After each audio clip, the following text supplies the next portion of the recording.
Hey there YouTube, Speedrobo here, and today I have a Dungeon World Trap deck profile. So the flag is Dungeon World, and the buddy is Tempting Trickster Eon.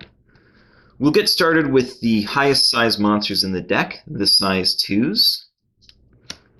I am running 4 copies of Remote Trickster Lone Remote.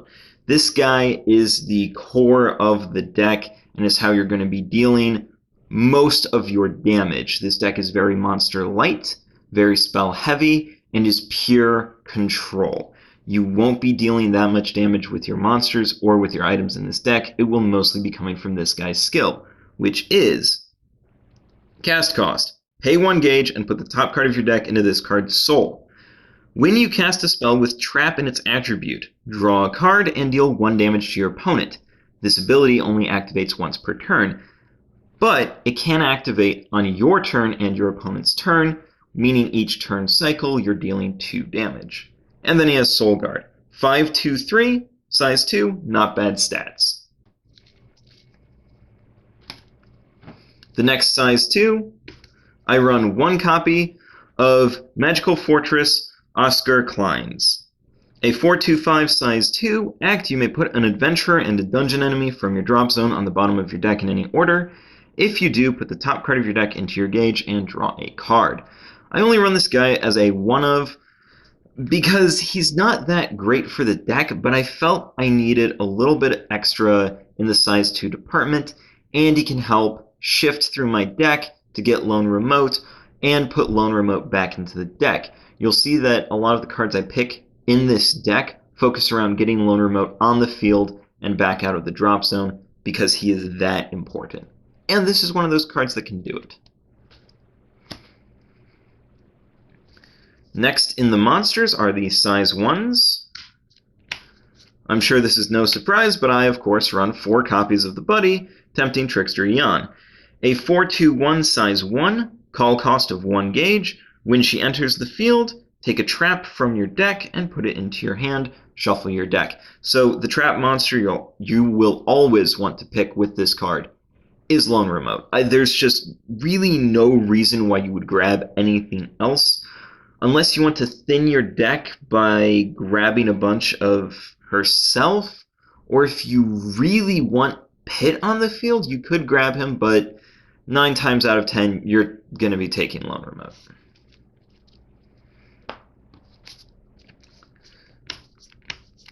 And 4 copies of Perforating Trickster Pit as the next size 1. 4/1/2, when he is destroyed, if you have 4 or more trap cards in your drop zone, destroy a monster on your opponent's field, and he's got move. So this is a nice little card to add to your defense and add to your control, which that is what this deck is all about. You want to drag the game out for as long as possible so that you can use Lone Remote's skill as many times as possible and keep dealing 1 damage to your opponent per turn with that ability. And he helps do that. And I have 2 size 0s as well, 2 copies of Cobalt the Doge.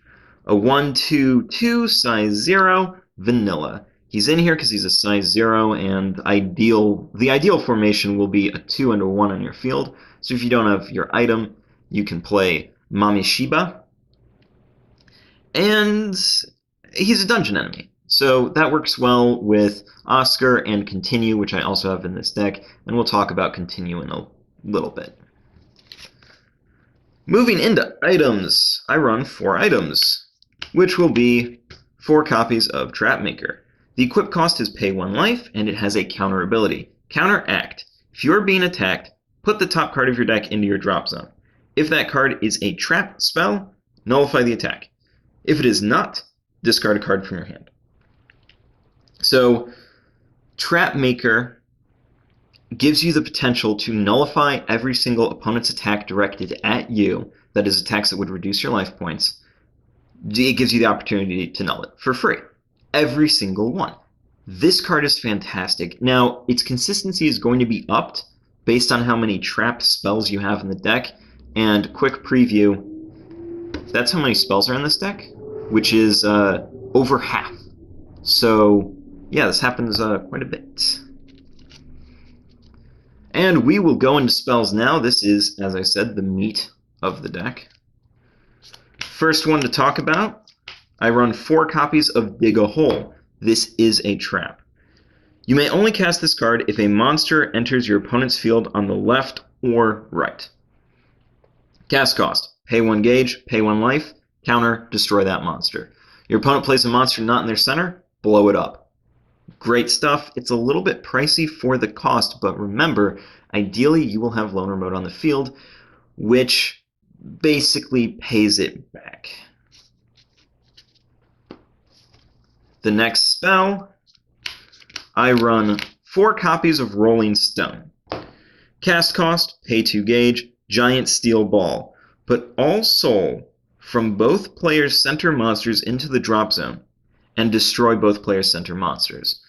This card is super powerful against certain matchups, for example, Jaeger, and it is a little bit pricey, and if you have lone remote in your center, it can come back and bite you. But that's why I don't usually put lone remote in my center. It's this card, and then ideally I'm going to have Trap Maker equipped, which will encourage my opponent to attack my center, activate its ability, null the attacks for free, hopefully. So this card isn't great against a lot of different matchups, and the reason why I run 4 of it instead of 2 and sideboarding the rest is because it has the trap attribute, and that just helps everything work out. Even if your opponent doesn't have a center, you can still cast this, and you can still use Lone Remote's ability. Sure, it's an expensive cost to pay for that activation, but it's 2 gauge, and dropping a card. You get a card back, and you deal 1 damage to your opponent. So it's only a minus 0.5 to you if your opponent doesn't have a center, which isn't the worst. So that's why I run 4. Next trap. 4 copies of Hidden Crossbow. This has been a staple in pretty much every Dungeon World deck since its release, and that has not changed. This card is great. Counter, destroy 3,000 or less defense monster on your opponent's field. Free. It's a trap. 4 copies. Done and done. This is great. I can cast it on my turn. I can cast it on my opponent's turn. It has so much flexibility to activate Lone Remote's ability. It is insane.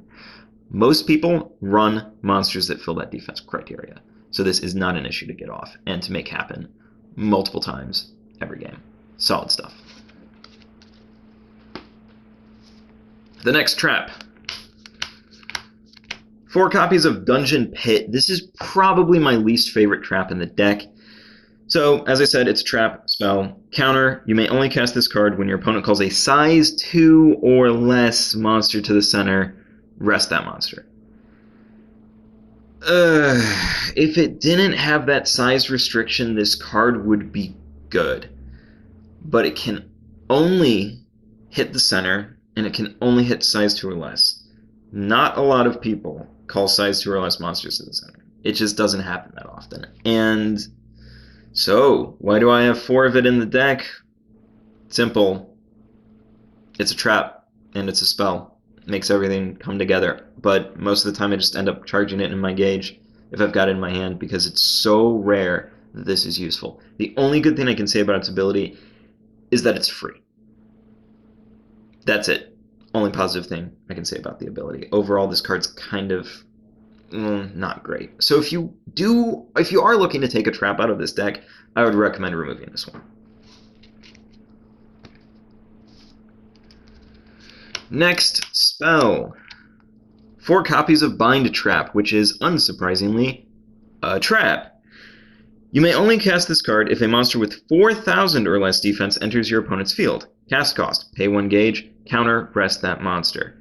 This is more or less a worse version of Hidden Crossbow. If it had 5,000 or less defense, if it wasn't just 1 defense point up, I would like this card a lot more. But it costs me a gauge, it only rests the monster, not destroys it, and it only hits monsters that are 1 point higher than Hidden Crossbow. This card's pretty meh. But I run 4 of it because it's a trap and because it's a spell. So it makes everything work nicely. The next card, one of my favorites. 4 copies of good old Dangerous Fuse. Lawn ability, here we go. Look at the top 2 cards of your deck. Reveal 1 card to your opponent. Return the cards face down. Shuffle them. Your opponent picks a card at random from the 2 cards.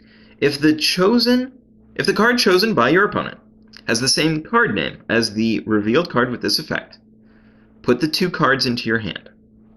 If it is not, put the 2 cards into your gauge.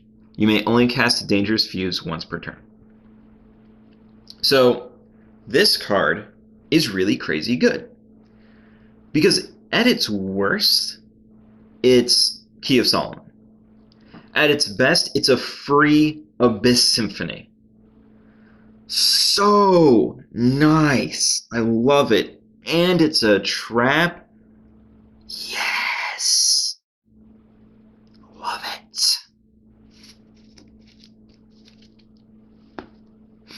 The next spell is not a trap. I run 3 copies of Continue. Cast cost, pay 1 gauge. Call a size 2 or less adventurer and a size 2 or less dungeon enemy from your drop zone by paying their call cost. The sole function of this card is to revive Lone Remote when he dies. That's it. That's what it's for. Lone Remote is that important to the deck. And as a bonus, this is both an adventurer and a dungeon enemy, so Oscar's ability will activate just by targeting this. So that's a nice bonus. Another thing you can do with it is you can revive Jan and then use her ability, because she did enter the field, to pull out Lone Remote. Or you could just pull out Lone Remote with this, is another option. But in some sort of apocalyptic scenario where you've seen no monsters all game and Jan has ended up in your drop zone because she was in your initial 2 gauge, you can use Continue to pull her out to get Lone Remote, and everything's good. So yeah, Continue is really good in this, even though odds are you're only going to be pulling out 1 card with this ability, unless you happen to have Cobalt in your drop. But still good. And the last spell, and the last card in the deck. 4 copies of Dangerous Bed of Damage. It is a dual card of Dungeon and Danger, so if you play Danger World, this may be a card for you. You may only cast this card if you have 6 life or less. Destroy a monster on your opponent's field. If you do, put cards from the top of your deck into your gauge equal to the size of that monster.